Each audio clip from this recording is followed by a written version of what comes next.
नमस्कार दोस्तों।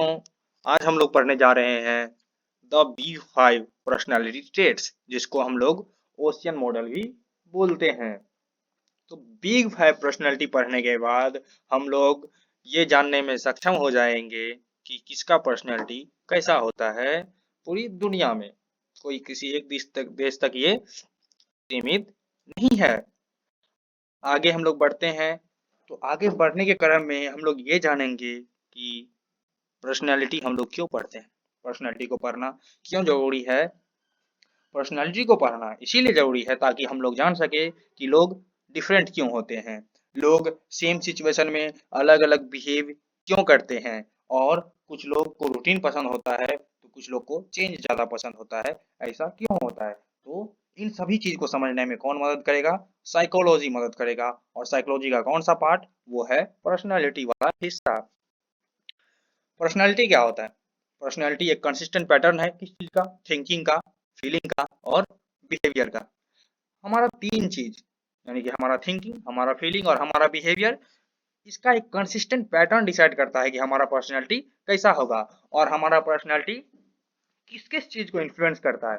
तो सबसे पहला कि आप क्या डिसीजन लेते हैं, कैसा आपका रिलेशनशिप है, आप कौन-सा करियर चूज़ करते हैं और आपका मेंटल हेल्थ कैसा है। ये सारा चीज़ पर्सनैलिटी से डिसाइड होता है। और ये जानना यहाँ बेहद ज़रूरी है कि कोई भी पर्सनैलिटी अच्छा या बुरा नहीं होता है, बस पर्सनैलिटी क्या होता है? अलग होता है, भिन्न-भिन्न होता है। अब द बिग फाइव मॉडल क्या है? द बिग फाइव मॉडल जो है most scientifically accepted personality model है। क्या है? Most scientifically accepted personality model है, जिसका पूरे दुनिया में यूज होता है और जो कि बना है दशकों के रिसर्च के बाद। दशकों के रिसर्च मतलब इस 10 साल से भी ज़्यादा तक इस पर्सनैलिटी मॉडल को देने में रिसर्च हुआ। और जो इसका काम है, जो ये इसका इफ़ेक्टिवनेस है, वो पूरी दुनिया में है और अलग-अलग कल्चर में है। और इसको अलग और किस नाम से जानते हैं? ओशियन मॉडल से। मतलब जैसा कि ओशियन 5 वर्ड से मिलके बना है, 5 अल्फ़ाबेट से मिलके बना है, तो पाँचों अल्फ़ाबेट का क्या होता है? अलग-अलग नाम होता है। जैसे ओपननेस, सी से कॉन्शसनेस, ई से एक्सट्रावर्जन, ए से एग्रीएबलनेस और एन से न्यूरोटिसिज्म। और ऐसा नहीं है कि अगर किसी एक व्यक्ति ओपननेस है तो उसके अंदर एग्रीएबलनेस नहीं होगा। हर व्यक्ति के अंदर ये पांचों ट्रेड मौजूद होते हैं।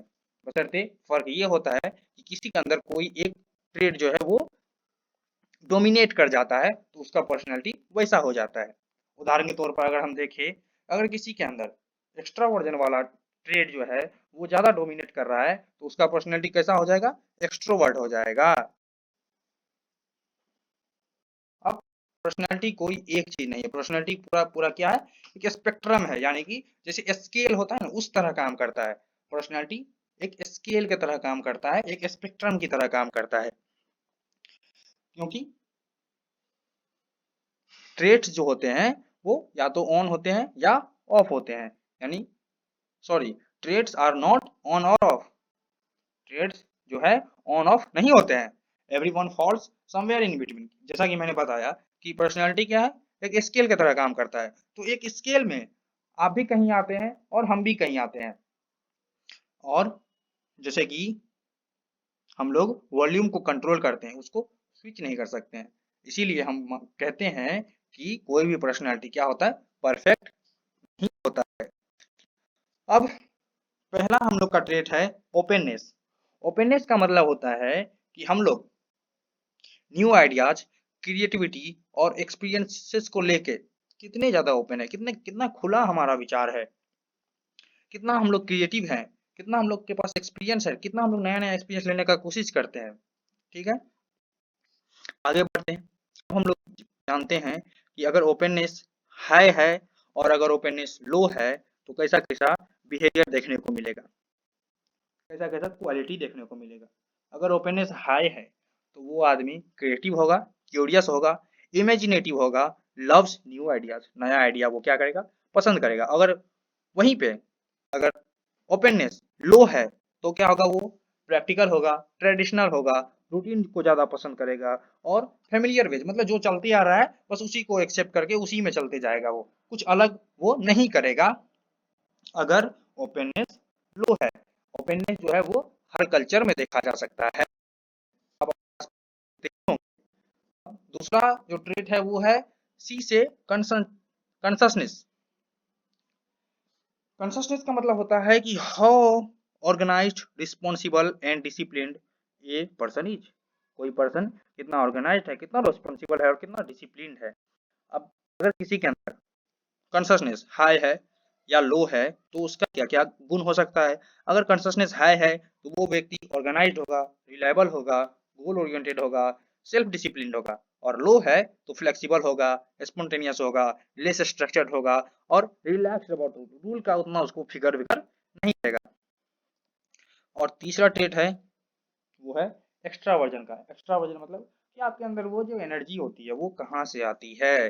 अगर एक्स्ट्रावर्जन हाई है तो वो ज़्यादा टॉकेटिव होगा, मतलब ज़्यादा बात करना पसंद करेगा, ज़्यादा सोशल होना पसंद करेगा, ज़्यादा एनर्जेटिक होगा और ग्रुप्स में रहना पसंद होगा उनको ज़्यादा। और अगर एक्स्ट्रावर्जन लो है तो इसका मतलब वो कैसा है, इंट्रोवर्ट है। इंट्रोवर्ट होगा तो शांत रहेगा, रिफ्लेक्टिव रहेगा और वो अकेलापन ज़्यादा पसंद करेगा और वो डीप थिंकर्स होते हैं। ऐसा नहीं कि वो इंट्रोवर्जन है तो इसका मतलब वो क्या है, शर्मीला है। कभी इसका मतलब ये नहीं होता है अगर कोई वो व्यक्ति इंट्रोवर्ट है तो इसका मतलब वो शर्माता है। चौथा ट्रेट है हम लोग का एग्रीएबलनेस। एग्रीएबलनेस का मतलब होता है कि कोई व्यक्ति कितना दयालु है, कितना कोऑपरेटिव है, मतलब कितना एक दूसरे को लेकर चलता है और कितना एम्पैथेटिक है, मतलब कितना खुद को दूसरे की सिचुएशन में रख के समझने का कोशिश करता है। वही हम लोग का क्या होता है, एम्पैथी होता है।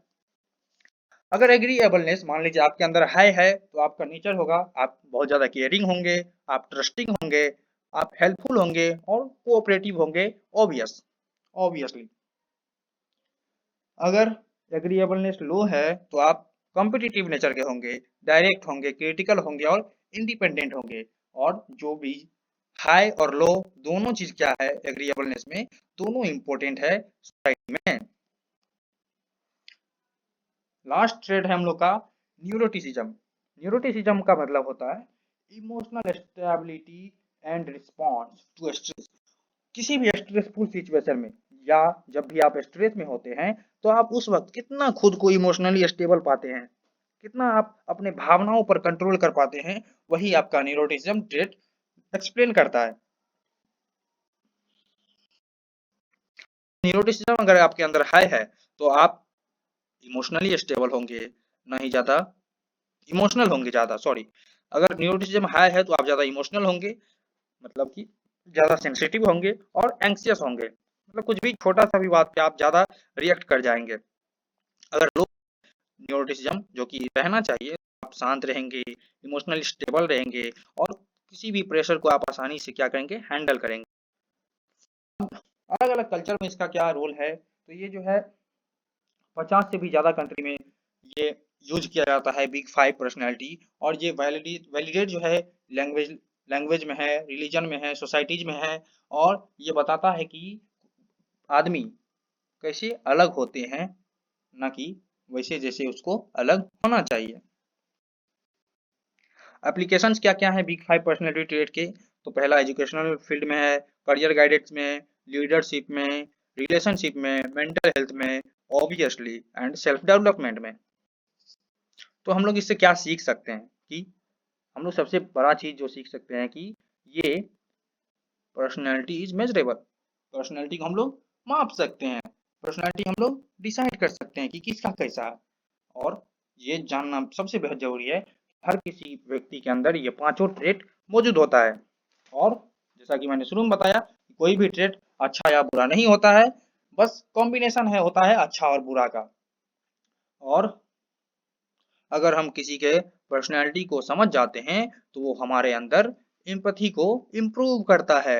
हमारा जो तदनुभूति होता है वो बेहतर होता है पर्सनैलिटी को समझने के बाद।